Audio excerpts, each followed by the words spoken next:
So 3 years ago, they told me I got 6 months to live because if I don't do some dialysis, I'm gonna die. And he was literally gonna remove my disc and put 6 screws in my back and fuse the back.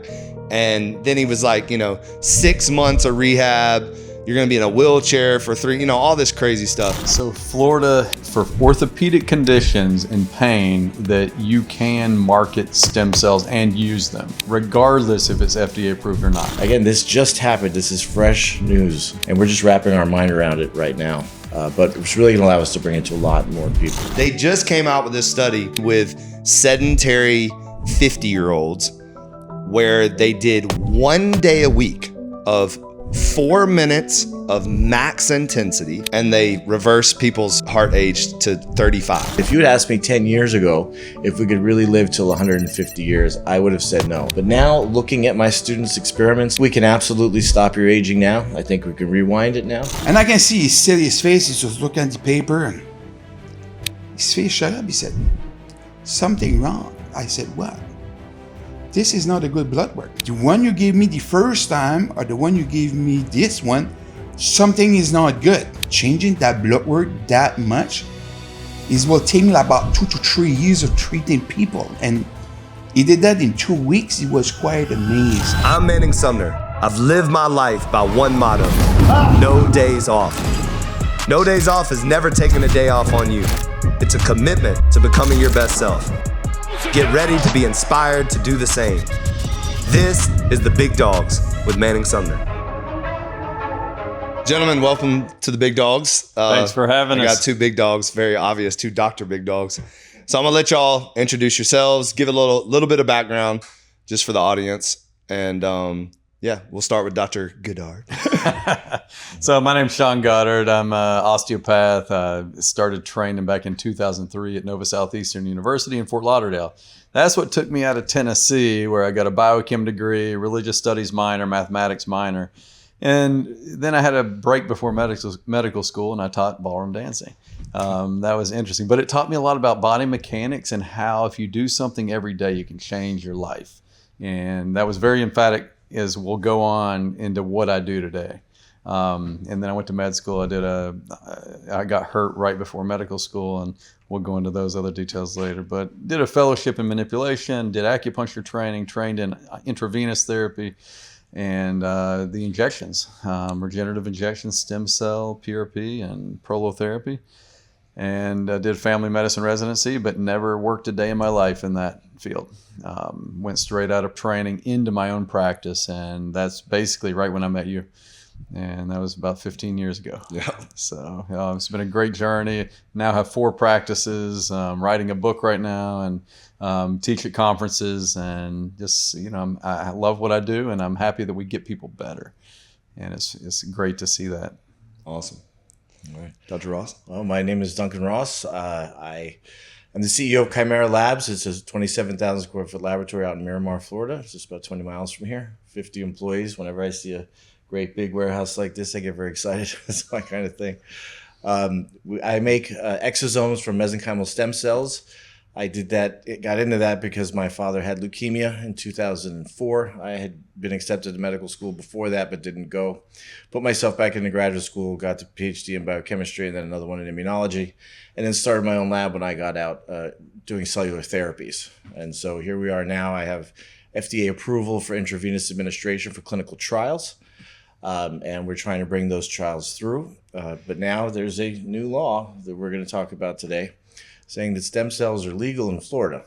And I haven't had many providers who utilize my exosomes quite as much as he does. In fact, we were even friends before I knew he was using them. But his methods are pretty impressive. Yeah, I'm a testament to that. So, well, let's talk about it, because I think I've often told people and to go to Sean, and then they're, going to Tijuana or Colombia and all these other places, and I tell them, no, you can get it. You can get the same thing here. So now we officially can get the same thing here. So talk a little bit about what they just passed and what that means to your practice. So Florida, it was unanimous between the House, the Senate, and then the governor signed it. that for orthopedic conditions and pain that you can market stem cells and use them, regardless if it's FDA approved or not. But they do require, if you advertise it, it has to say in the same lettering, the same font, that it's non-FDA approved. And then I'm gonna let Duncan talk about the nuances, because the facilities that we get them from have to have certain criteria. They have to have certain obligations and certifications in order to make sure they're safe, because that's really what it comes down to. The FDA is trying to be safe and make sure people don't get injured. But the states, I'm glad Florida took this measure, because maybe other states will do it, because they have their own way of making that safety paradigm happen. And that's what happened this month, literally. But I'll let you explain what the facilities have to go through, and then talk about how in-depth your facility is, because I've visited lots of places, and theirs is top notch. It's interesting. I've spent over $100 million in the last 10 years running the laboratory, trying to get FDA approval, the characterization of the cell line, everything that they make you do. And every time you think you're done, they send you another 2 experiments you have to do that take you 2 years. And I've just been through that all this time, got that approval, like I said. And just when I was ready to start clinical trials on things like orthopedics that he's doing, then the law passes. It's very interesting. But on the bright side, I have this characterized cell line that has these safety metrics. And so the law requires that you have FDA registration. Well, I've been inspected 3 times by the FDA. That you be accredited by the AABB, American Association of Blood Banks, which I am.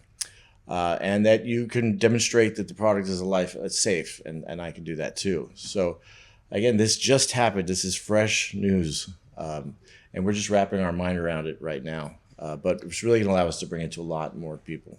That's amazing. It's so exciting, because all of us that were on the line years ago when we advertised it, and then our lawyers at some point go, "You better take everything down." Now we can put that stuff back up. Tell a little bit about that, because that was frustrating also. I mean, I know for you, because you had to kind of you weren't doing anything wrong, but they made you feel like you were. So how did that? Yeah, well, it goes back into my background a little bit. Because I was a biochemistry major, and I didn't go as far as Dr. Ross did, but I worked in labs. I worked at Oak Ridge National Lab. I worked in cell line laboratory work at a level 1 trauma center in Tennessee. So when stem cells and PRP came around, it just made sense to me, because you have to understand concentrations. You have to understand how what's that piece of equipment that can take the cell and look at it on a screen. The D-Storm microscope? Not just a microscope, but the one that it separates all the nuclei out. Anyway, you can see every part of a cell on this thing. And these machines are $100,000, $200,000 to do.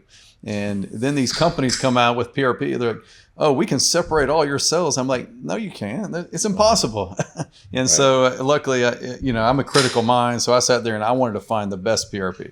And then when products started coming out, stem cell lines like what Duncan does now, same thing. Some of the companies were pure, you don't even want to be close to them. And there's a company where somebody went to jail already because of those things. Actually, there's a couple companies. Oh, more than one. See, I didn't even know that. I mean, if you hurt somebody, you're going to get in trouble. Right. So now in 500,000 people, we haven't had an adverse event.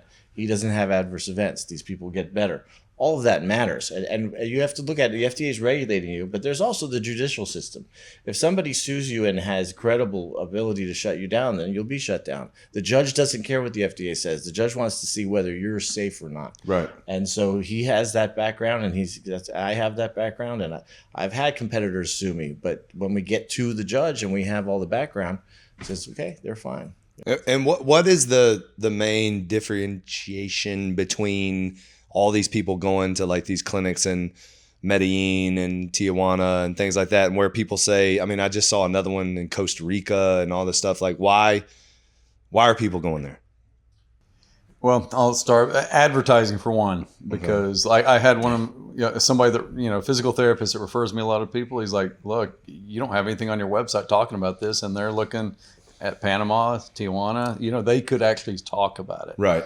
Number one. Two, what they can do over there that we can't do here, they can take a placental cell and culture expand it and get 100 million cells.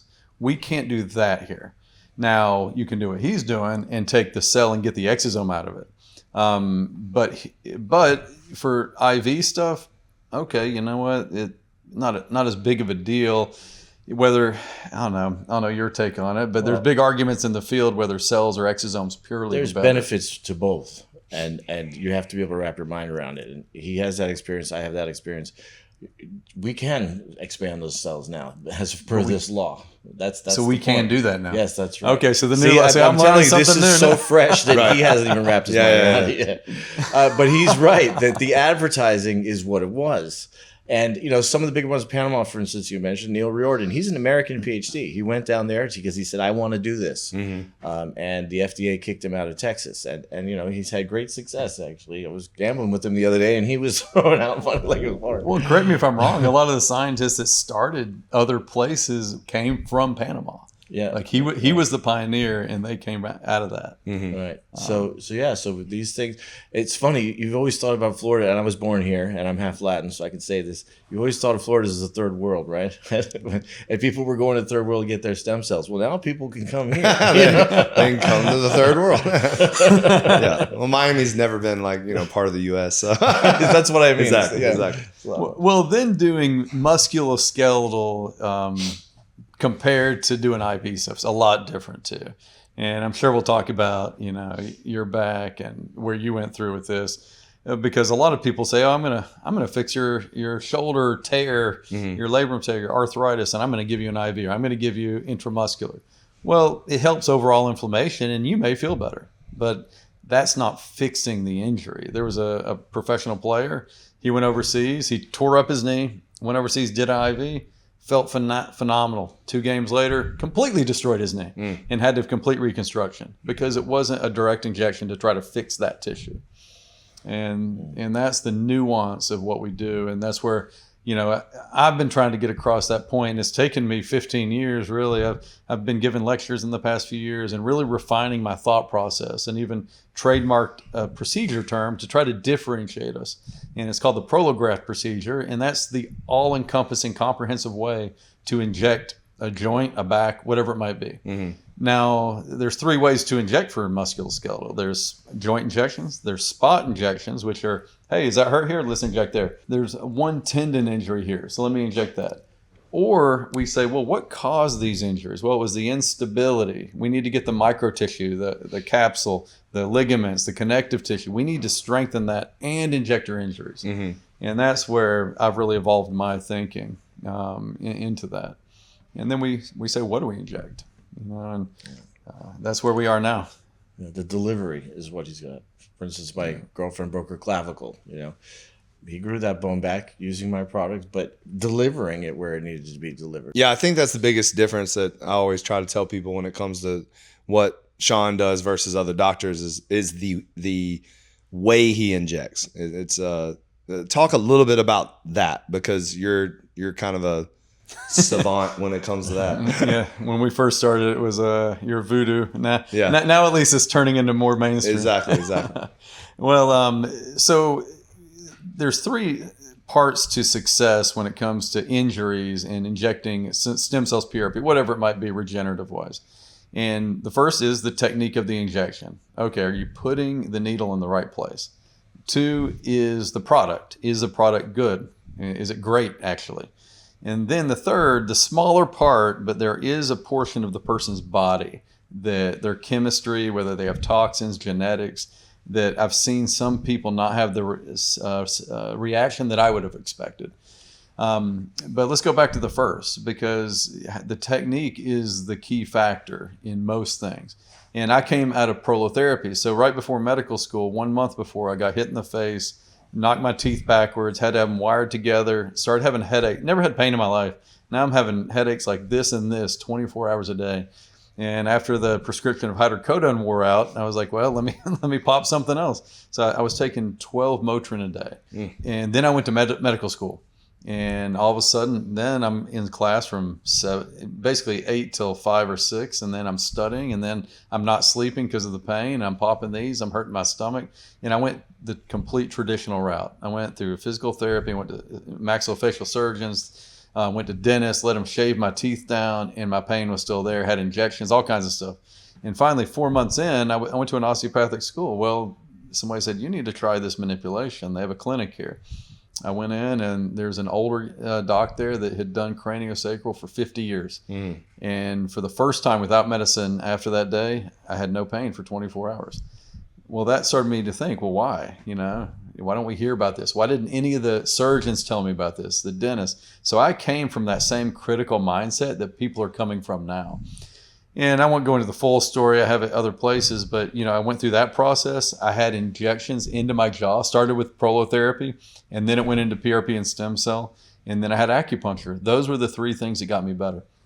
And so I made a decision in my mind. I want to learn those three things as good as I can to get people the best portion of health, and to take their pain away naturally. And so prolotherapy is the original injection technique that I learned in order to do things properly. It started nearly 100 years ago with the Society of Herniologists, and they treated hernias with a substance in order to grow the tissue back without surgery.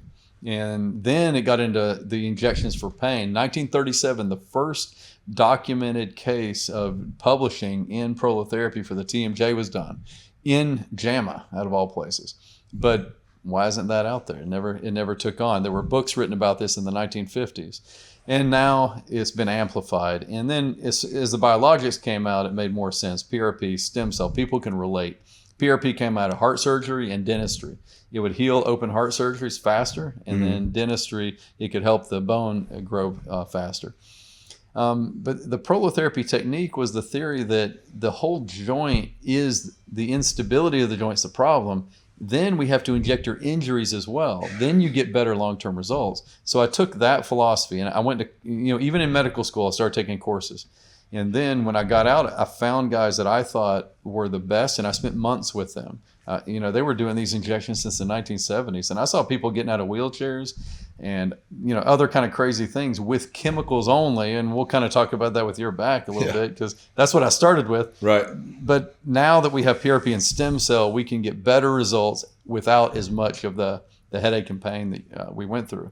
So that technique, so if we had a shoulder injury, I'd be injecting along the front of the capsule and labrum, the top, the back. I would also inject the rotator cuff tendons and muscles and the joint itself.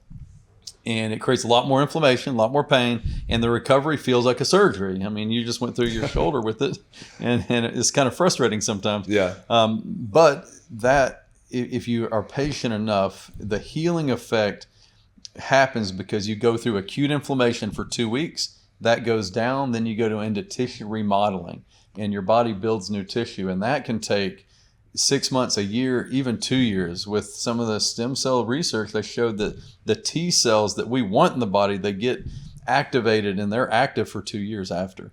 And so you get lasting effects with these products, which we never had before. But the other part of the technique that makes my stuff very unique, which people don't like, is when I go in, I'm not just, let me look at the ultrasound and put it right there and take it out. Well, we need to do that, but I go down to the bone, and a lot of times what I feel scar tissue. Well, that scar tissue builds up. Why? Because pieces of tissue have torn away, and now it restricts that tendon, the joint, whatever it might be. So we need to break it up. So part of my technique is going in and breaking it up. And people don't like it because it's painful. But if you want best long-term results, this is what you do. But I've also realized some people just don't want to do that, right? So I take a step back and I go, hey, we can do a joint injection. The results aren't going to be as good, but we can. Right. Or we can, if you just want a spot that wants to be injected, fine, we can do that too. I mean, me and Dr. Morris run our office, and we're both MSK experts. We both are ultrasound experts, diagnostic and injecting. And we have spine people come in our office to do disc injections and epidurals and other things. And we've had so many things we've been able to fix. And, and I say fix, but it's not us fixing it. When we put the needle somewhere, we're not fixing anything. We're telling the body to bring the blood flow over here and heal it itself. Whatever we put with that needle injection, it amplifies the response of our treatment. So, not everybody can afford stem cells. So if we do prolotherapy with dextrose, we'll get an amplified response to some degree, but not as much as the others. In general, the hierarchy, if we had to put it there, PRP is 3 times stronger than prolotherapy, and stem cell products, whether it be exosomes, amniotic tissue, connective tissue, bone marrow, adipose, cells, MSCs, they're 3 times stronger than PRP. That's how I think about it when I'm looking at a patient and deciding how I'm going to treat them. And then getting the right products is the other part. And if people are willing to, I love IV therapy. Anything that has a needle, I'm probably doing it. And we'll do IVs to get the body ready for this. Right. And, like vitamin C is a great example. It is necessary to make connective tissue. So why, if you're injured, why aren't you on vitamin C? And most people just don't get into this stuff. But there are many more things, but that's a nutshell of how I think when I look at a patient. Doctor, talk a little bit about like where you are today in hearing this news and now where your brain goes of like what's next. Well, my brain has been scrambled because if you think for 11 years I've been making something with a goal and repeatedly, right? So when I got my FDA approval, I had to compare the lot I made today to the lot I made in 2016 and show that it was the same, at comparability. Now all of a sudden you're saying that I should have $30 million extra in my bank account because it's legal, but it's not really like that. I wouldn't have the trust of people like this if I hadn't done all that. Right.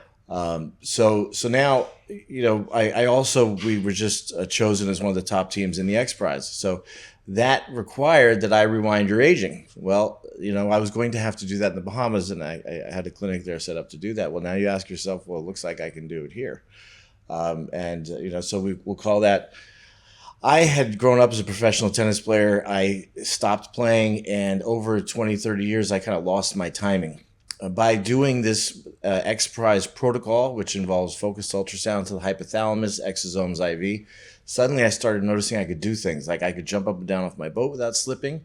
Then I saw a saddle horse, and I thought, hey, I think I can jump over that, which, I don't jump over anything. I haven't jumped a long time. And I cleared it. And when I cleared it, I thought, well, maybe I can play tennis. And so I went out to a clinic and I hit it. And, they didn't even charge me for it because, it was like having another pro there, which I haven't been able to do in a long time. Yeah. So just amazing what can be done. And that's just with IVs. That was just with IVs. But we've been so restricted, right? I have all this anecdotal evidence from him just because of what we've done over 10 years. Right. But now look at what we're going to be able to figure out, and dosages and methods of application like he's talking about. So it's just scary what we can bring you back to. And actually, don't take it from me. There's a guy named David Sinclair. He's a Harvard professor, and he has a Yamanaka factor pill he thinks he's going to come out with, but again, he's got to get that FDA approved. And he said, if you had asked me 10 years ago if we could really live till 150 years, I would have said no. As a credible scientist, I'm not going to say that. But now, looking at my students' experiments, looking at what we're doing, I'm absolutely saying that. And my little catchphrase had been 300 years. I'm turning 50 this year, so I'm going to call it my 300th birthday. That's in 2 weeks. But, if he's saying that till 150, and I'm saying that I've already seen your epigenetic changes go down in patients we've treated, and I haven't been able to optimize it yet, we've just done what we've done, the sky is really the limit. Talk to us 10 years from now. So I think we can absolutely stop your aging now. I think we can rewind it now. And I think we're going to live a long time and healthy.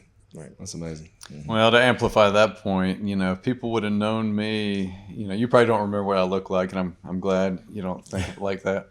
But my friends that have known me forever, they go, Sean, we saw you change every 5 years. And lately, it's been even more emphatic. Like every year, my patients come and go, you look way younger now than you did last year. Mm. And at the beginning, it was because I did chelation. I did vitamin therapy. Then I got into ozone therapy. Then I got into stem cell and exosomes. And I've done probably 1,500 IVs on myself. And then I decided I was feeling aches and pains myself. So 2 years ago, I was like, I want to check my whole body. Mm-hmm. So I had 3 doctors in the room. I had anesthesia, put me to sleep, and they did 400 injections in my body. And, once you believe in with the exosomes? Well, I mixed exosomes and amniotic tissue or connective tissue. It's pieces of tissue. Yeah. And then add the exosomes to get all the more, we'll call them generically growth factors, amplify the response. And, because once you believe in this, like he said, what if longevity is doing things, and like people like David Sinclair, you have to do something. And you have to work out. We cannot just give you an injection and you're going to live. No, you have to give what we're giving you to to the test, basically, or nothing's going to happen. So what are you going to? I never heard that story. The 400 injections. What are you going to call that? That's got to have a name. If you want the ultimate experience, okay, I got to come up. It'll be Polygraph Plus. I don't know, but no, we have a sped up version of it. Yeah, it's phenomenal. I'll have to show it to you because everybody's like, how long did it take? 4 hours. Wow. I was under for 4 hours, but I did my entire spine. So I had some big things going on too. I didn't do it just, nowadays I'd do it just because, but back then I had 5 herniations in my neck. I was getting tightness. I didn't have any radiating, but I couldn't move. I was uncomfortable. I was getting headaches. I was tight. I was like, this is just not fun. And then, so I had somebody do 5 disc injections. And then we did 40 injections in the cervical spine, even all the way at that C1 vertebra. And then my entire spine all the way down. I had something called Viadisc injected into my lumbar disc, which is a dehydrated cadaver disc material. One of the best things we've ever seen. And it gives space back to that vertebra. And then I had my hips, both wrists, both elbows, shoulder, knees, feet, you name it, even sexual wellness. I had that done, even hair. I did everything. I was like, why not? I'm under, so go for it. So this is the ultimate experience. If you want to get better, we spend a month at my clinic and we'll put you through the ringer, but you're going to look healthier and younger than you ever have before. Come get your penis injected at Dr. Goddard's.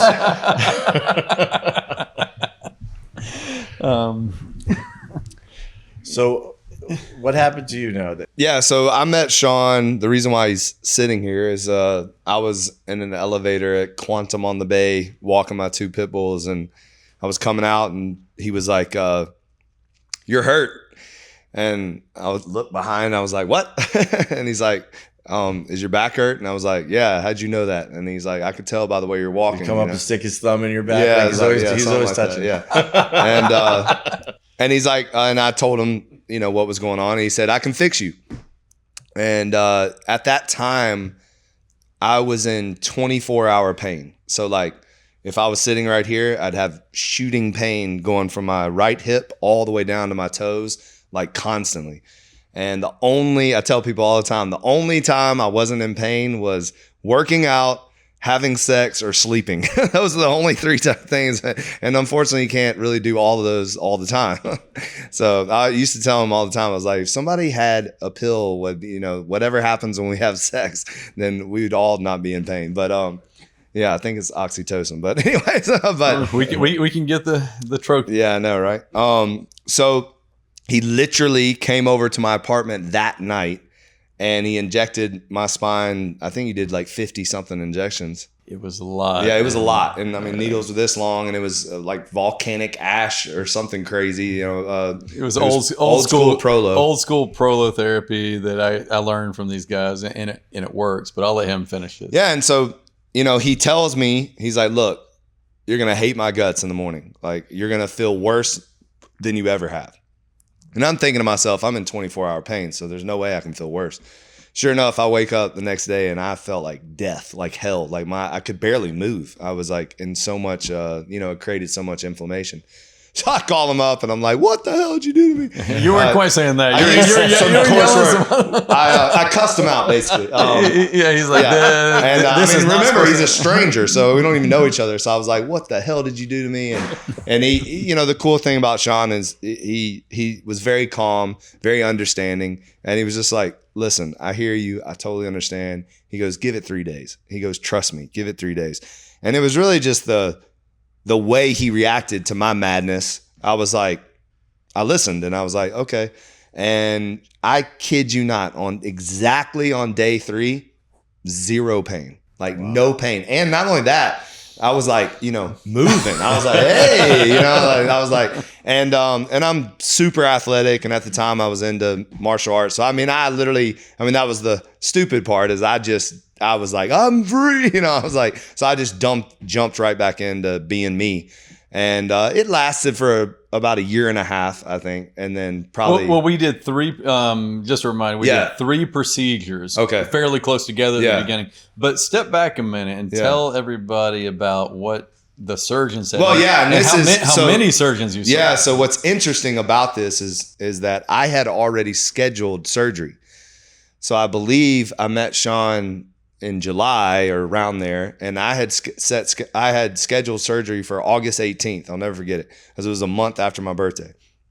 And the reason why I did is because I went to all these orthopedic surgeons. I just was in constant pain. I was like, I just kind of like was like, I have to do this now. And he was literally going to remove my disc and put 6 screws in my back and fuse the back. And then he was like, 6 months of rehab.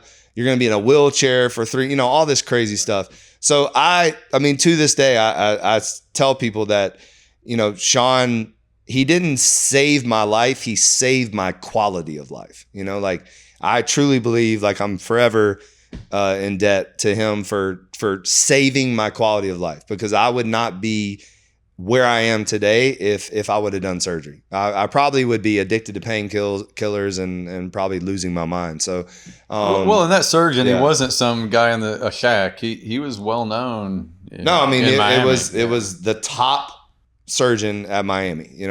Spine surgeon in Miami that told me that, and it was interesting because I got interviewed by the girl that's helping Sean with his book. And she was like, did you call the doctor after Sean fixed you? And I said, no, because I was actually pissed off that he would even suggest that for someone that was, at the time, I think I was 34 years old, and I told him who I was. I told him that I train professional athletes. I work out hard. I'm a former college football player. I'm doing mixed martial arts. Like I told him all that. So for him to suggest to do that surgery and basically debilitate myself for the remainder of my life was insane. It was insane. So it was just a blessing. And then yeah, so we did a couple other treatments, and I was just feeling awesome, and probably did a little too much and hurt it again, but not as bad. And then he would do PRP. And then I would go back and be crazy, and then he would do again, and then that lasted That's about. how he stays in business, man. Yeah, exactly, right? Exactly. And then finally, like when I turned probably like 40 something, I was like, all right, And then we did the Biodisc, and that one was really tough. That was a crazy procedure. I literally, he said 90% of people go under, and of course, I decided to stay awake. So I'm sitting there, and like it felt like a bowling ball going through my spine. And the doctor, he kept saying over and over again, little pressure. And literally I was like, say little pressure again, motherfucker. I was like, give me a cough. I was like, it is not little pressure. It was the craziest pressure. I mean, I literally thought that a bowling ball was going through my spine, because he was putting like that much liquid in a space this big. He was sweating, and I could feel his sweat drops on my back, because I didn't have a shirt on. Like I could feel his sweat because he's jabbing the nail, like, the needle in me. And it was wild. And then, he's like, okay, we're done. How do you feel? And I couldn't feel my legs. And I'm like, oh my God, what has this guy done to me? And then he's like, oh, it'll come back. And then like 15 minutes later, I come back. Then I drive myself home, which is not smart again. And then they told me, they were like, look, it's going to take 30 days before you feel good again. And 30 days happened, and I felt like shit. And what it was my legs felt super heavy. Like it was like I was having to walk like they were like 400 pounds.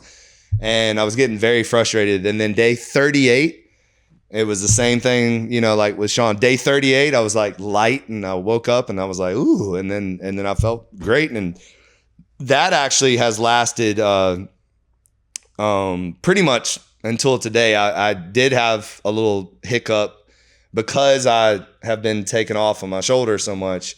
I started doing a little bit more legs, yeah. And then I started getting that like weird numbness again. So that kind of freaks me out. And this is a good point. I mean, when you start getting severe anything in the body, no matter shoulder, knee, whatever, in your case, the spine, if you want to be very aggressive with your workouts and activity, then we have to be very aggressive with what we do. And that's why we always had to keep doing stuff every so often, because he'd take his 100-pound dumbbells and walk across, or do the sand pit.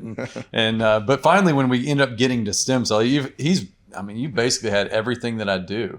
I don't think we've done bone marrow or no, we haven't. No, we done, did bone marrow with Rudy Gay. Adipose. Oh, was it adipose? Yeah, it was Okay. adipose. Yeah. Because No, it wasn't bone marrow, right? Yeah. It was the fat thing. 'Cause Yeah. you were like, I can't get enough fat out of here. So. Oh man, it's tough on Yeah. thin people, muscular people. Look at what you said there, though. So they said 30 days, and on day 38, look at how good we're getting at this. You know how hard it is to find people that have that much experience that can tell you that. I have patients that just doesn't not to pertinent to this, but her period stopped 4 months ago. They said, listen, I can get that back. How do you know? Because I've made 10 children already with people that were not fertile. I gave her injections. She says, when will I get my period back? I said, 7 days. 6.5 days later, she calls me, I just got my period back. Well, okay. I know, We've treated 500,000 Right. people at this point. Exactly. You know? That's such a great point, you know? Right. And also so comforting, right? Because, you know, like, yeah, it happened 8 days later, but it happened within the time frame that he told me. And it made it make sense. Like, oh, okay. And then also too, I think it's great for referrals, right? Like now I'm a testimony where I can tell people like, you're like, look, this is the real deal. Like you're going to go in, they're going to do this. And no, it's not going to happen overnight, but 30 to 45 days, you're going to actually start to feel better. And he just did my shoulder. And he also said very similar things. He's like, look, you're going to feel like crap for 2 weeks. And I did. I felt like shit for 2 weeks. And then right at about day 17, it started to feel a little bit better. And so I would do light, you know, I'm doing light workouts, promise. And it still feels like crap, but we'll inject it again. Well, so. and his shoulder, we've never injected a shoulder. So when we did it, if you've seen videos online, there's holes in his tendons. Like it's bad. It's really bad. So I already told him before we started today, like we're injecting it again. Yeah. Well, so what if a 45-year-old, 50-year-old came into you and they just want a longevity treatment? Now, what would the treatment be, and then what would the workout be that they need? How much they don't want to come in and work out every day? How much effort do they need to put in? Do you think? So twice a week, 3 times For what? For what? Like Just what's that? for longevity? Okay, so that's a great question, and I think it's awesome that you said like they don't want to work out every day because they're not into working out. They just want longevity. You know, that's a common thing, and I think a lot of people have this misconception that you do have to work out every day or you have to work out for 2 hours a day. And they just came out with this study, and I'm obviously stealing this off of another podcast. I think it might have been Huberman or one of those people, you know.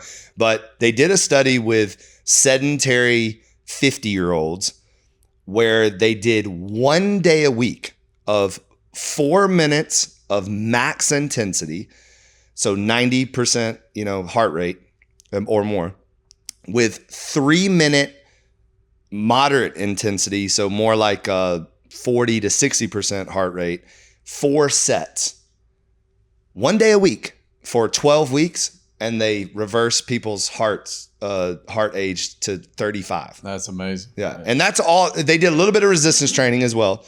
But as far as the cardiovascular protocol, that was it. And I thought that was fascinating. And actually, I started getting my dad and myself, and we started doing it. And what's interesting for me is I started doing that protocol. And then if you know, these young kids will ask me, you know, jump in. So I'll put some of these 20-year-olds through a workout, and I crush them, you know. And I don't really do that much cardio, but it's just I can tell I'm cardiovascularly in shape because of that 1 day a week of. And I think what we're learning about, and I wish I would have known this years ago, what we're learning about, like especially about fitness, is it's less is more. It's like not it's consistency over intensity, but in that moment that you're committed to doing it, be as intense as possible for that particular protocol. And it sucks. It's kind of like, you know, the injections, they're not fun, but it's like getting yourself super uncomfortable for 4 minutes. Or there's different protocols. There's also EPOC training where you can go as absolutely hard as you can for 30 seconds and then rest 2 to 4 minutes and do 6 to 8 sets of that. So it's really this high intensity, all out max workout, but it's not long, but it has to suck is the thing, you know? So yeah. And then the combination, I would say, of the IVs, Right. and then obviously taking it a step further with the That's exosomes. what I'm saying. I want to build that X Prize out like that. You go see him. I do my tests before you see him. Then afterwards, I send them to you, and you make sure that they do that for 3 months. Like we got to get a VO2 max like tester here. I think that's 100%. We're really learning that's a real indicator of longevity. So I think that would be something smart we could implement here. And then like basic strength tests, like farmer's walk with your body weight, for a minute to 2 minutes, dead hang. Like, can you hold your body weight up for 1 to 2 minutes? Those kind of little things actually determine longevity now. Like we're learning that. Gotcha. So, Well, you may remember hand strength. I mean, that's been The grip strength, that's one. the grip strength is interesting because it's not only longevity, it's also like for athletes, it's like their power. Like your grip strength is directly related to your punching power or your throwing power. Is that like an electric thing, or is it like what my dad used to have, the little spring mount? Yeah, I still have one of those. Yeah. I actually gave myself like tennis elbow because I was doing it so much. Then we had to inject that. Yeah, and he had to inject that. So I was literally at the desk, like just like trying to be Popeye, So yeah. Well, and that leads us into peptides too. I mean, he was doing peptides before I saw them in our conferences, right? And in that, I've been a funny person when it comes to like supplements. If I see anybody talk about a supplement, I find it and then I try it myself. Like I've been doing that since I was like 15 years old. See, the problem with me, I can't tell the difference. I take a supplement. Yeah. So you need to do the high intensity. Yeah. So peptides, I was talking to Sean about peptides before he even knew what they were. So how does NAD work? When you take NAD, how does it help your workouts? I think for me, the NAD, it's more like, so I've always believed that there's a direct correlation between mind, body, and spirit. Like it's all like the same. Like as far as like it all, like when you're the best mentally and you're the best spiritually, then the body's going to be the best. And then vice versa. When your body's the best, then that helps. Like it all talks to each other. So for me, the NAD, it just does something where I'm just clear. There's no brain fog. There's no like, some days you just fill up, you just feel kind of off. So for the NAD, the next day, I don't feel off at all. I feel like my best self.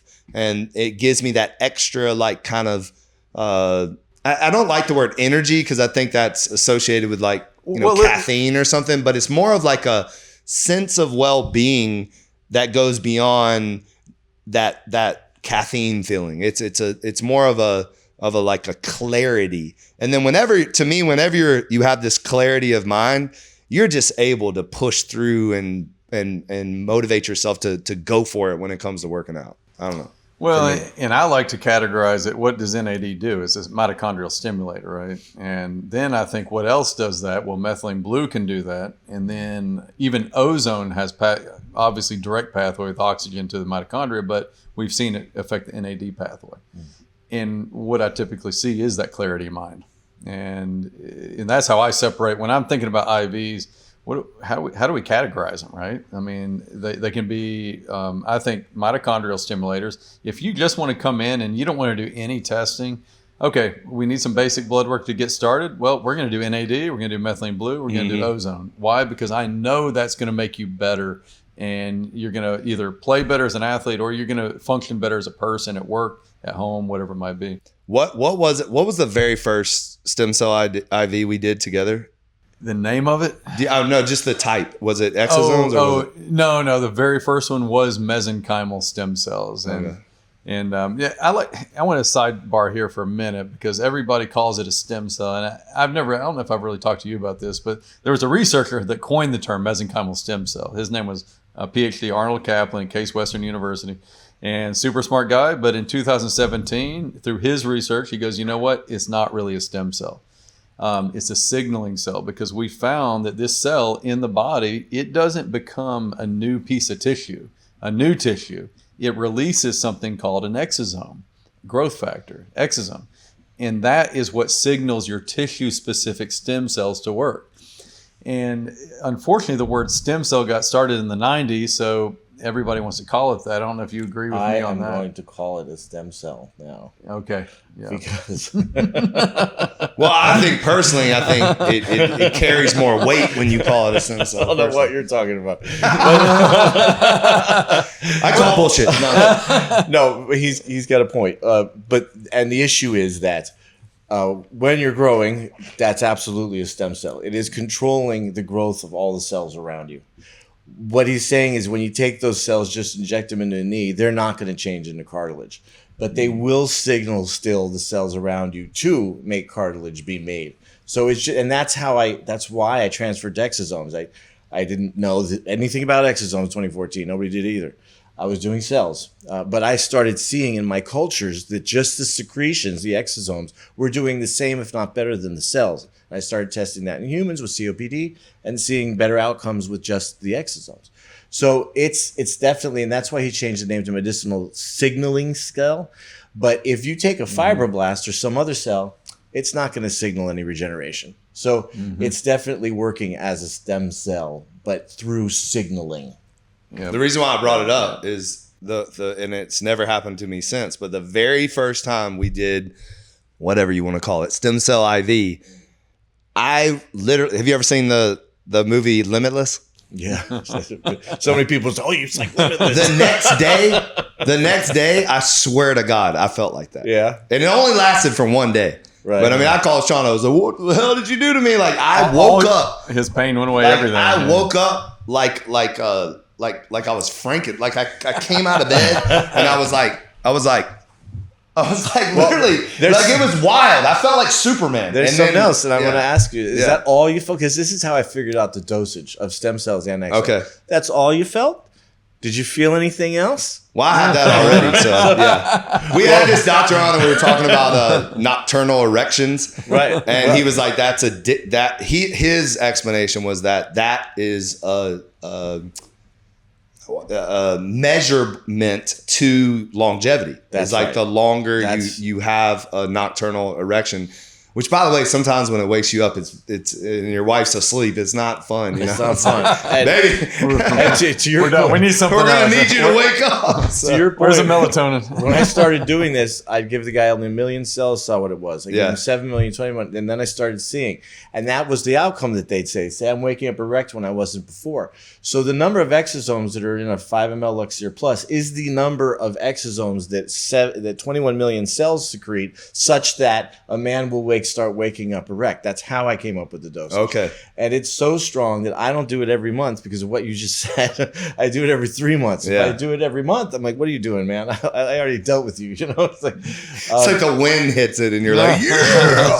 So when he starts doing all these things, methylene blue, NAD, you know, that is a marker. Yeah. And Brian Johnson, who uses our exosomes too, he wears a donut on his penis, and he said, you know, I was getting 120 erections a night, and after I did your exosomes, it went to 250 erections a night. What do you mean he wears a donut? He wears a little Bluetooth donut that measures the number. Are you supposed to be saying this out loud? He's proud of it. Are you kidding me? He talks about it. Amber, close your ears. He's like, I'm a beta tester. That is hilarious. Yeah. That is funny.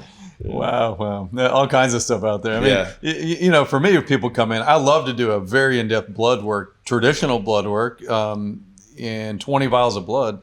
But I like to look for toxins, heavy metals and mold toxins. Everybody does a blood test or urine test, but if you want to test metals properly, you got to put a chemical in your body to pull it out of your tissue, out of your heart, out of your brain, and pee it out and compare your first urine to the second one. And then we look at mold toxins, and these are the two most common things I see now. And even if you think you're healthy and you have this in your body, you better get rid of it because it may cause cancer, it may cause heart disease, brain disease, liver, kidney. You have no idea. But not everybody wants to test. And so then I tell people, okay, we're just going to do IVs to give your performance better, or do what you just said, you know? Yeah. You know, how much testing can you do? You could go down the rabbit hole. I mean, we go to our conferences and there's 1,000 booths in there and half of them are talking about testing. I mean, where do you end?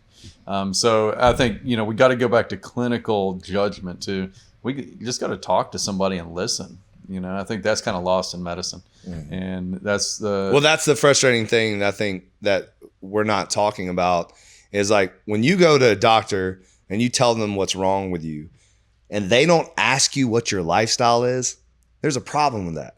You know what I mean? Like, because a lot of stuff could be literally corrected if you're getting more sleep, your nutrition's better, and you're working out and you're hydrated. Like there's like certain markers that if you changed, then that alone could make you healthier. But instead they're like, oh, this is wrong with you. Here's a pill, or you need surgery or whatever. You know what amplified that to me more than anything? I do manipulation. I even do it on babies. And this mom was in there and goes, hey, I have a question about my little older son, 5 years old. He's constipated, and we have a concierge pediatric doctor. Well, if anybody knows anything about concierge, that means it's not insurance. So they're not governed by I have to worry about insurance reimbursement or whatever. So, but this pediatrician goes, oh, we'll prescribe a laxative. And she's like, what do you mean? I don't want to give my 5-year-old a laxative. What about magnesium? She's like, no, that won't. The doctor goes, no, that won't work. And she's like, what? Are you serious? And she's like, no, it won't work. She goes, okay, I'm going to give it to him anyway. And a month later, he's going regular again and called the pediatrician. Well, it's like when during COVID when they said vitamin C was bad for you. Vitamin D. Like, vitamin D. Like, stay off the beaches, It's freaking awful. But literally, she called the pediatrician back, goes, hey, it made him better. And she was shocked. She goes, I can't believe that worked. And to me, what that tells me is what is the schooling nowadays? They don't learn nutrition. They don't learn lifestyle. And that's the sad part of medicine. Where do y'all how do y'all see AI fitting into the medical world? And actually specifically to your how has AI helped you guys in your practices? Well, AI's turned me into a Superman as far as I'm concerned, because to research these things, the way it works in my laboratories, my mentor was 3 weeks a year. He'd say, okay, do not call me. I don't care what's happening. I'm going to the library and I'm not leaving until I figure out what the next grant process is going to be. And that meant you had to read every one of these papers, and it takes you weeks to come to look at all the literature in that, right? That's the only way that I could do something. So when somebody asks me a very difficult question, I'm like, I got to get back to you because I have to do that. Now I can do that in 15 seconds. Right. And I can go through all that literature and I can say, okay, I believe that if that's from that paper, that's not from the International Journal or whatever. And I mean, the way it can accelerate something like me who's read tens of thousands of papers just boggles my mind. That being said, I asked it to make a chart comparing other exosome companies to mine. And then there's this one exosome company, and I've never heard of it. And I started writing to it. I was like, where'd you get the data on that company? He goes, oh, I made it up. I'm like, what? He said, I just put what another exosome company that started up, what its metrics would have been. And I'm like, okay, don't ever give me false data again. That is funny. You got to prompt it right. Yeah, it's terrifying though. Yeah, it is. It is. Yeah, so it's done for me. I sent Oscar today. I sent him this. It was basically AI created this. What do you call it? It was a commercial with a model, and it was like a fitness commercial, and it looked completely legit, and it was all AI, the whole thing. Yeah, no, it's getting it's getting good. Yeah. Well, it's good for you for your marketing and stuff. Yeah. Like people ask, is AI going to hurt your business? And in a lot of medicine, it will. Because a lot of medicine is look at labs and treat based off that. But, one thing I'm unique as I touch people. And I think it'll take a while for AI to figure out how to do it the way that I do it. Yeah. If ever. I don't even know if it could. But I have had patients come in and they go, oh, I ran all my medical records through AI and I wanted to see what it recommended. And this is what it said. What do you think? And I'm like, I don't know about that. I mean, could it help? It might. And the funny thing is, you'll appreciate this being a peptide. This guy's had issues for 5 years or more, right? Went to all these doctors, finally found me. And we tend to get people that have been to all these others, and then we just do things different, right? But he's like, I put it through AI, and it said, there's one thing that's going to fix me. It's going to be a miracle. BPC 155. Yeah, I think it's not going to beat somebody like him in a while, and they can't inject. And I almost died. I wanted to die laughing, but I'm like, no, this guy's serious. I'm like, oh God, I got to hold my mouth, and I'm like, look, if it doesn't work in 6 months, come on back. and it's just they don't have the experience, and then it comes up with false data. I don't, whoever programs that stuff, it programs it with an intent, Right. and that's the problem. And until we get really true open thought processes, then I don't know.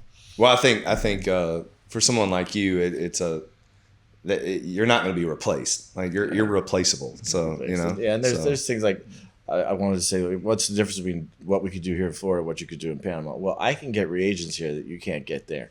I've had clean rooms set on fire. The things that I need to be able to do within 24 hours, you can only do here. People have been asking me, can you run your lab? Oh, we're going to open a lab in the Bahamas. No, you're not. Not like my lab. You're not. So we have a lot of benefits being in this country and, being able to work together and do that kind of thing. Well, and education, and a lot of people have been scared because there's been so much pressure. And, I'd see people advertise stuff that I'm like, that person should never even be looking at a stem cell, and much less doing it. Right. And then, but then you get people like us that are doing it responsibly, and we get vilified. But it's just training and knowledge and understanding. Like I'm a big, if you come to our clinic, know that we're all about knowledge. You look at my resume and my doctor's resume and my staff. I send everybody to conferences. I want knowledge in our clinics, and I don't, I could open a cheap clinic down the street and have somebody work it and just do whatever you wanted. But why? That's not what I want to do. I want to have a purpose to what I'm doing, whether it be IVs, whether it be manipulation, whether it be injections.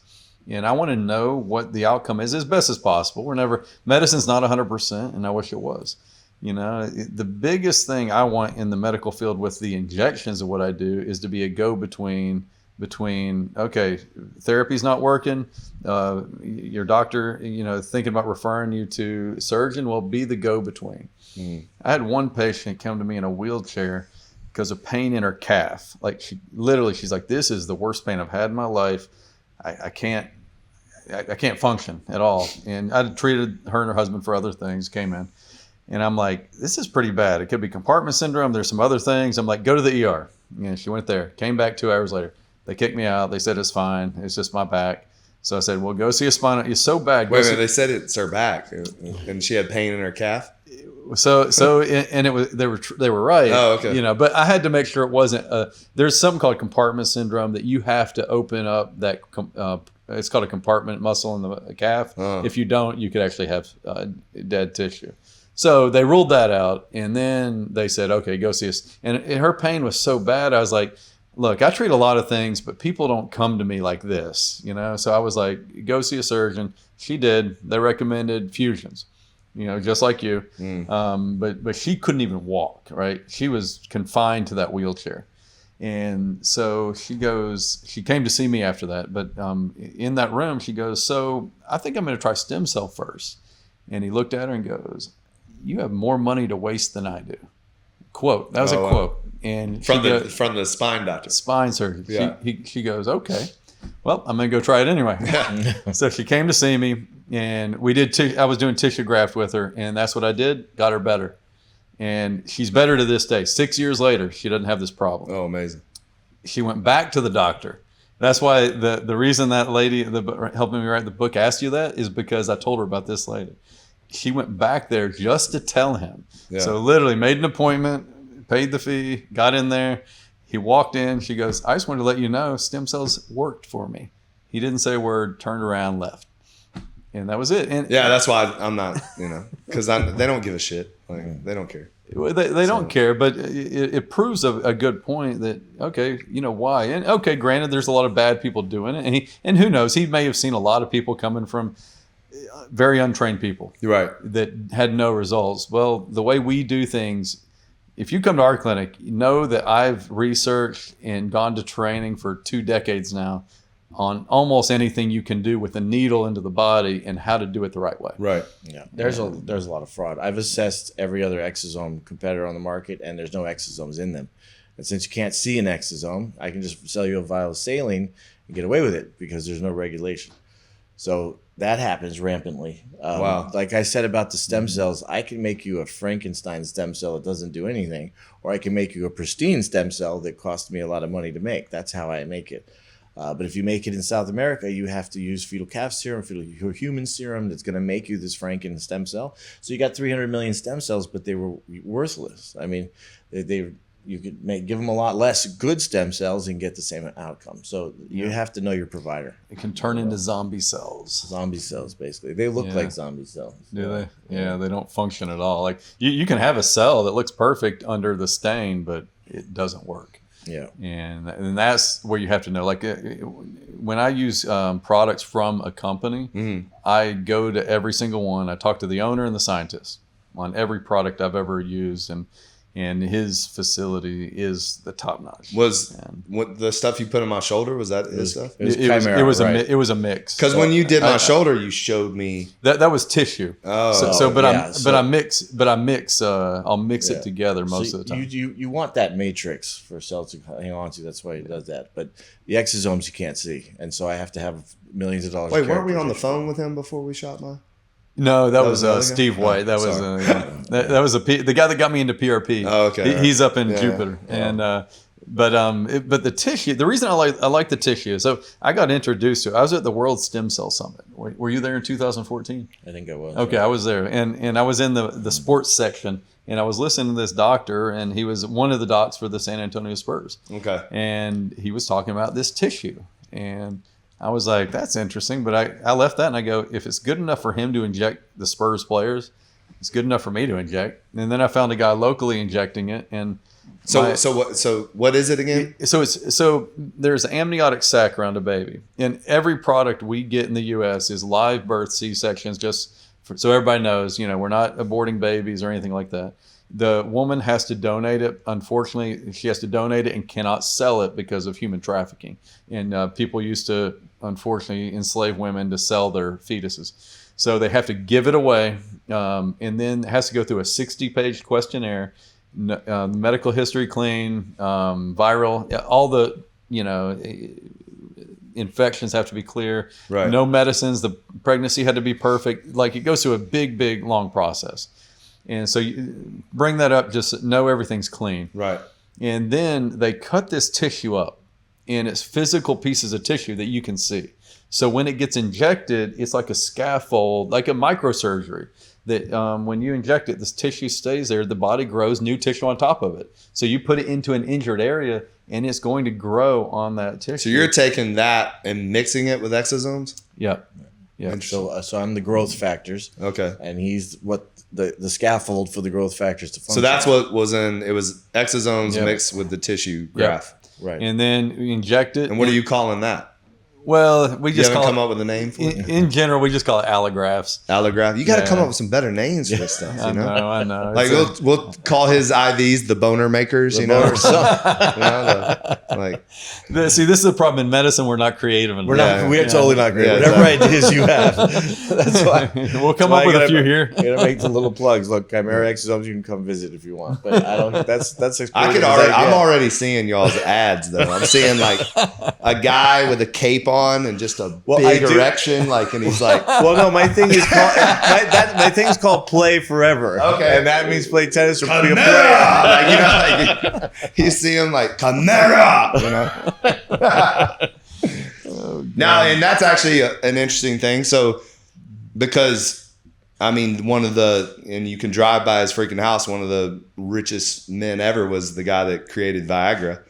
And so I'm assuming that all this stuff is a natural way to cure. It's a natural way. Yeah. So I think that's phenomenal, and that could actually be probably one of your biggest. Well, ED is the thing. Injecting it into the penis is not a joke. Yeah, exactly. So it works. It's 15 blood cc's vessels, right in there. You push everything around, or 1 cc. It depends. 15.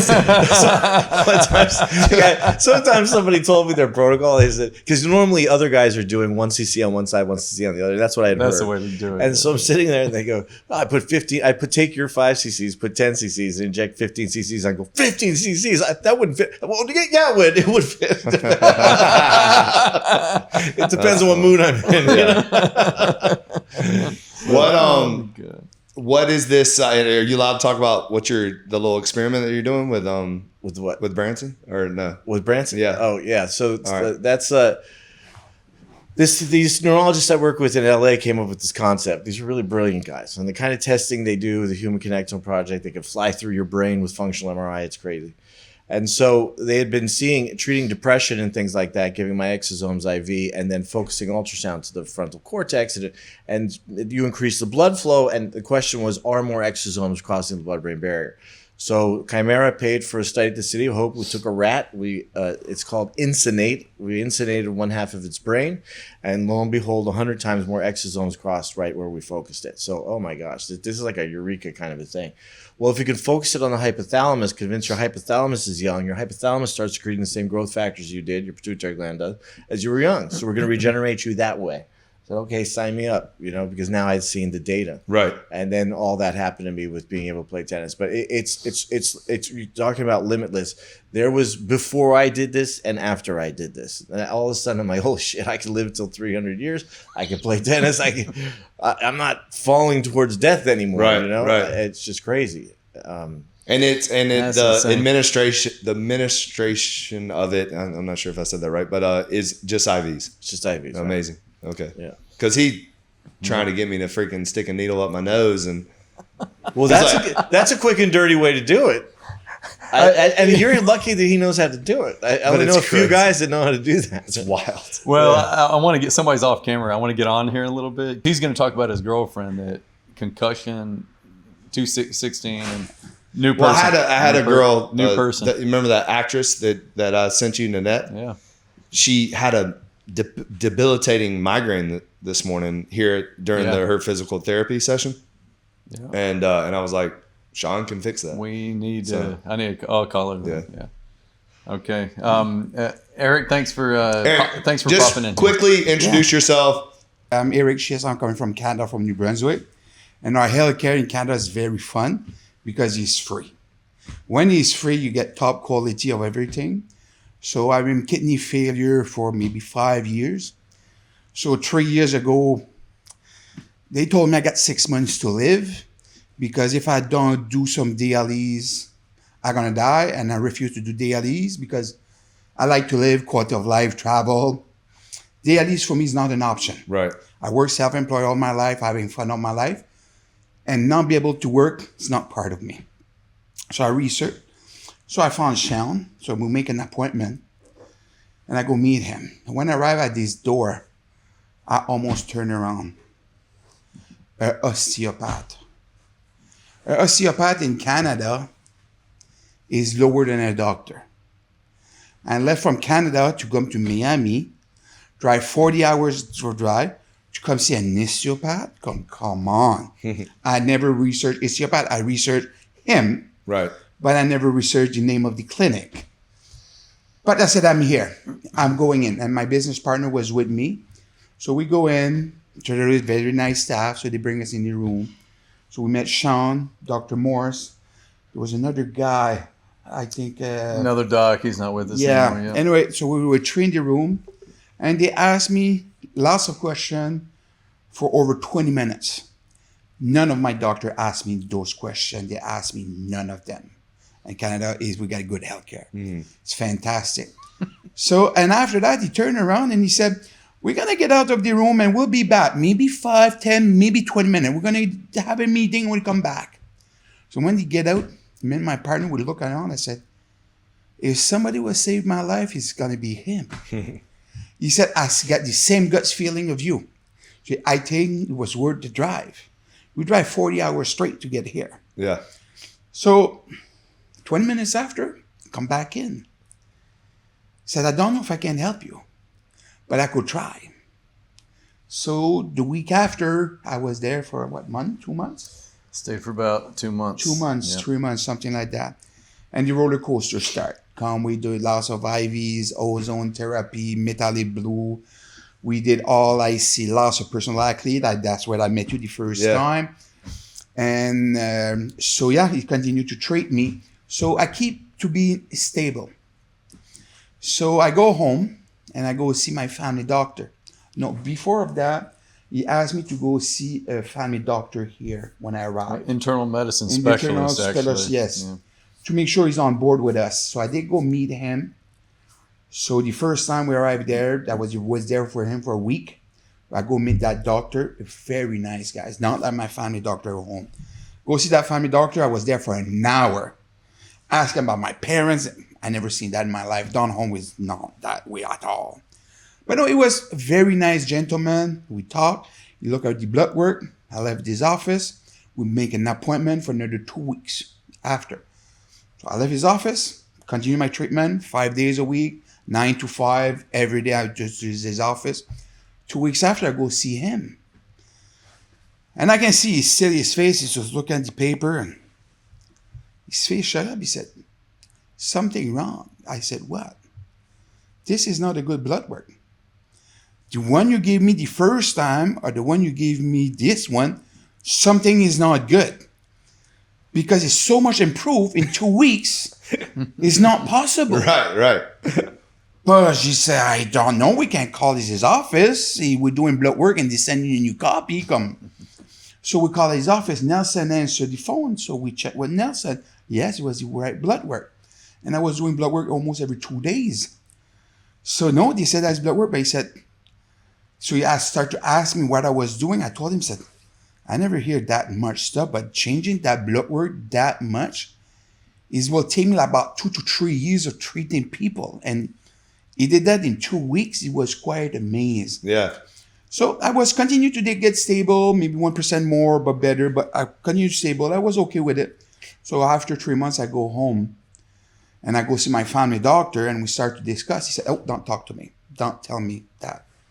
I find that kind of rude of him telling me that, but I've been with that doctor for over 20 years. So I talk, we were like friends. I was thinking anyway. So, okay, didn't talk. So we do a major thing and I left the office. I met him like 2 weeks after in a grocery store. Well, there she was, my friend. He comes see me and how are you doing and what we were doing, all about the question, what I was doing in Miami. I said, I thought you said in the office you don't want to know. He said, no, in my office you cannot tell me because I got to put it in your chart. Right.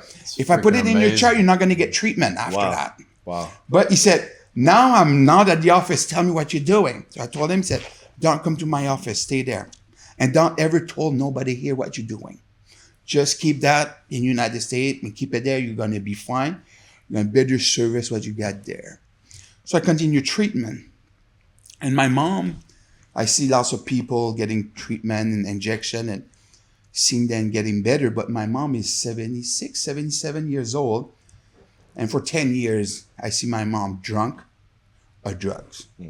When you're arriving home, she was drinking to kill the pain or taking medication. All because of pain, by the way. Just because of the pain. Yeah. Not pleasure. Not pleasure. And my dad always rubbing her back with cream and this and that. And she was never cooking, laid on the bed. So I start to talk about that. So I finally convinced her. But now my dad was not convinced. My dad was saying, it's a lost the money. We try everything. Nothing is working. We did see every specialty. This and that is working. I'm there. I'm seeing it. And he didn't want to hear nothing. Right. I said, I don't care. I said, Dad, I don't need your money. I'm bringing mom with me and that's it.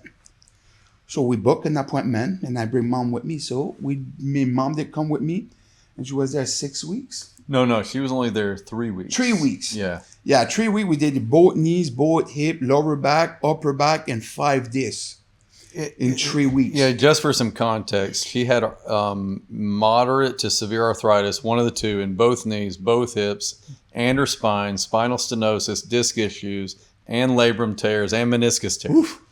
And she never did sport. She worked as a cook in a kitchen. And where we come from is a small kitchen. So by being a chef cook, you're doing everything. You're doing dishwasher, and you're on your feet the whole time, right? You do everything. Yeah. So with all those years, her body was ruined. Right. So we did all that in 3 weeks. And as today, she's got no pain. She's not taking medication no more. She's not drinking. She's not taking drugs no more. Wow. We're arriving there. She's cooking and all that. That's miracle number 2. Well, and on top of it, I actually visited them last year Yeah. in New Brunswick, and I got to meet Dancing. the whole family. Great. And dancing. They were Well, dancing. So her and his mom and his dad used to do dancing, like ballroom dancing and all this. Yeah. And I saw it everywhere. And for the first time in 10 years, she's dancing. Oh, again. wow. And so I guess your dad's a believer now. Oh yeah, now he is a fan. But that's the second miracle. But every miracle happened in three. So when he was down to come visit us, he see my woman, the way she was walking and all that. So he start to hear about stem cell in the nose. She was not open to it. But when I come visit back to his clinic, she come with me. So he talked with her and all that on a Saturday morning. Give a little backstory of. Yeah, she did a concussion in 2016. Okay. So she happened at work.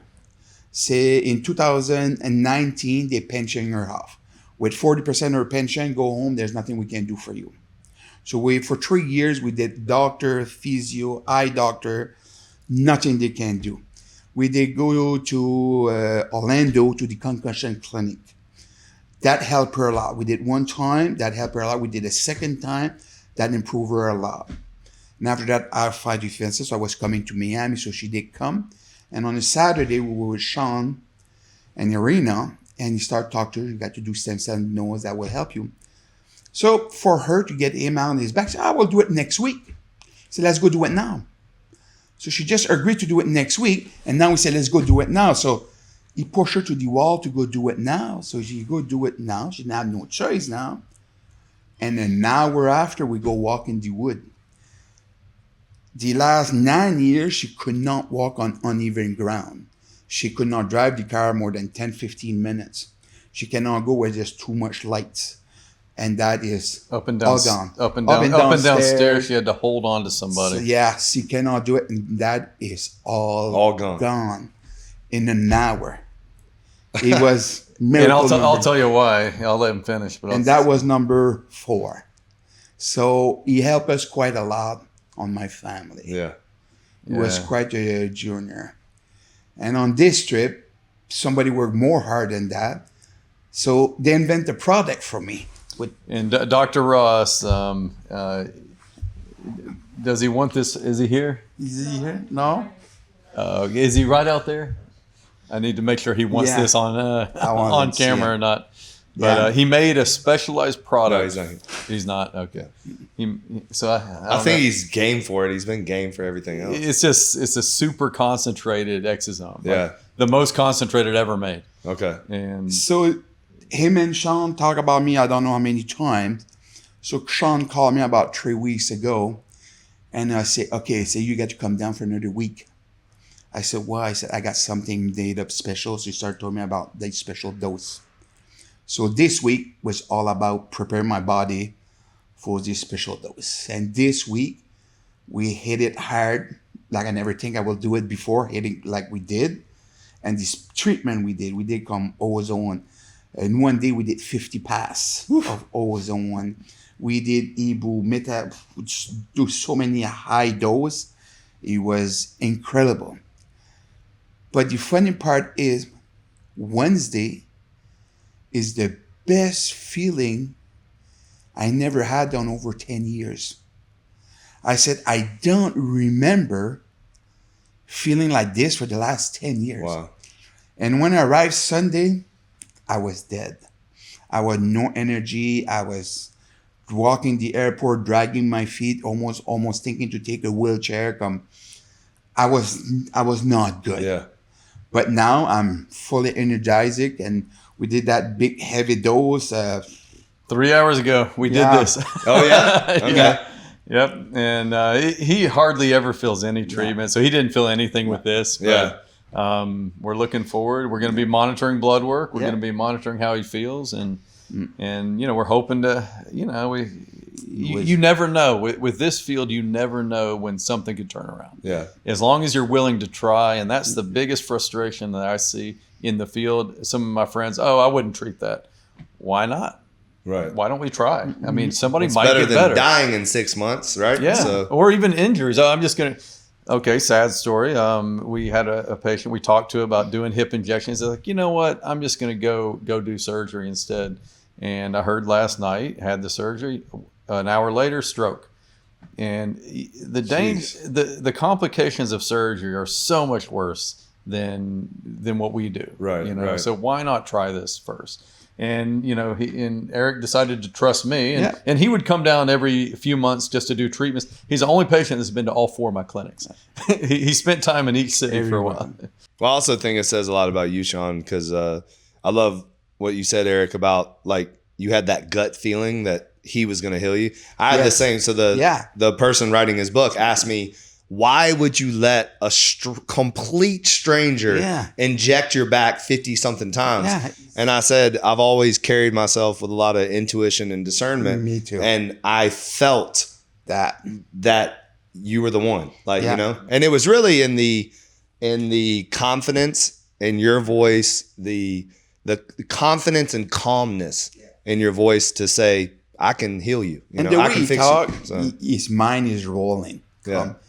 The other doctors I seen is okay. Get him in, get our money, and get out. Oh, right, exactly. You get Right. kind of that feeling. Let's push him out. And no, I never have that feeling. And when I arrive home and I tell that to mom, you get to try. Mom was coming, but she wasn't just coming for a week. And we presented for 3 weeks and a half. And after mom met him, she did have the same guts feeling. If somebody will do something for her, and she do it. And to see my mom today cooking, and oh, it's beautiful. there's no word. Yeah. No. Something I didn't get across during the whole time was, so she came down for, the reason she stayed 3 weeks is because my protocol, I've done these injections for 22 years, at least starting them, and then on my own for 16. And I like to do 3 procedures. That's my preferred thing to do. So, you know, they listened to me and they got his mom to stay another 2 weeks. And we did 3 procedures on her spine, both hips and both knees. Yeah. And that's what keeps the long-term results. It's amazing. Yeah, it is quite amazing. They kind of no word for it. Yeah. Well, and this is, so from the time period they told you had 6 months to live, how long has that been since? 3 years ago. 3 years. Yeah. Hallelujah. Yeah. And right now, the last time I see my kidney specialist in New Brunswick, they don't understand why I'm not on dialysis right now. With my blood work they got, I should not be able to function. A year ago, they said I could not work. With my blood work, I could not work. And I'm still working. I'm still running my business. I'm building my house. I don't stop. I'm up at 6 o'clock every morning and go to bed 10, 11, 12 o'clock at night. And for me, I'm still living a normal life like I want to be. Right. When I'm not living a normal life, I want to die. I don't. He's building his own house right now up there. I love it. No, we got to continue that project. We cannot stop. And I want to live. I don't want. It's like you said, you want to live. You don't want to live. You don't want to be just in a wheelchair in your crowd. If you want to live, you want to have fun. You want to be. You're a fan of training and all that. I'm not a fan of training. I'm a fan of working. I love to work. I love to have my companies. I love to develop products. So we all got different goals, and that's what we like is living. Quality of life. Quality of life. We don't just want to be in a chair. We want the quality of life. Yeah. And do what you love. Yes. You know? Because that's the gifts that you were given, and you should be able to do that, to enjoy life. Yes. I love it. Yeah. Well, guys, thank you all so much. Eric, thank love you very hearing much your story, to have man. us here. We're very Thank you, Manning. No, definitely. Appreciate it. Awesome.